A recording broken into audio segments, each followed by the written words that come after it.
All right, well, from food and water, let's go to plumbing now. And Joe Bainey with John Moore Services. Joe, thanks for joining us. And I'm sure your phone has been ringing off the hook.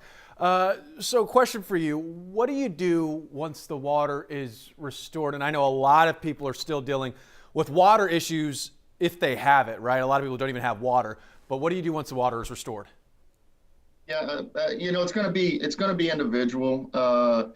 As we get power back on, we still have people without power. As they get power back on, that's going to show and expose leaks as they're getting the water turned back on, because a lot of town has been shut down with the main water systems as the water districts and mud districts are trying to repair their lines too. So, you just have to pay attention. You have to look and understand what's going on. Do I have it? Do I not have it? If you froze up a little bit or you've been without water, it might be a great idea to shut the water off first before water is restored to your home. And then that way, at least you can turn it back on slowly and see if you do have a leak and hopefully minimize any damage that might happen. Yeah, the key word there, minimize. All right, we want to bring in Brandy Smith because Brandy, I believe, has a really good viewer question for you. Brandy, what do you got? Yeah, it jumps right off of what you were saying, Joe, about turning the main back on. So someone texted us and said, our pipes were frozen. We have no reason to believe that there were any breaks. But when and how do I start turning it back on?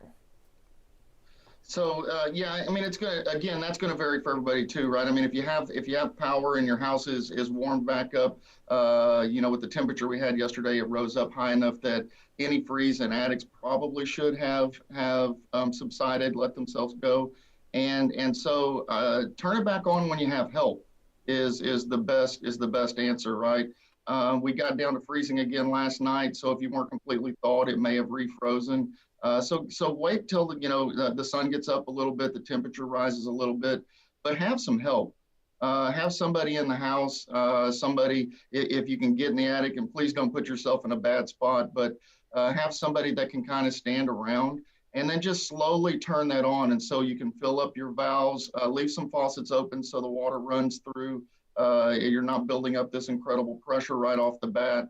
And just keep your eye out. Do you hear something? Do you see something? If so, shut the water back off and go investigate that spot.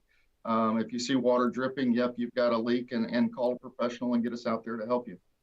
Have help. That is so important. Yesterday, I was dealing with a water heater that was a tankless water heater that was spewing water. And shout out to my neighbor, Carrie, who was there to help me through it. One more viewer question for you, Joe. Can you wash clothes during a boil water order? Wearing clothes that are washed in dirty water. I mean, I don't know that makes it clean, right? I mean, the soap's not going to get you there. I think I would hold on anything. It's not that it's going to get you sick. I just don't know that it does anything dirty. And I'm not a doctor. I can't tell you it's not going to get you sick or not. But if the water's dirty and I've got to boil it to use it, I wouldn't wash my clothes in it. Makes sense. Thank you. Yeah, that last question really practical. All right, Joe Beatty, thank you so much with John Moore Services.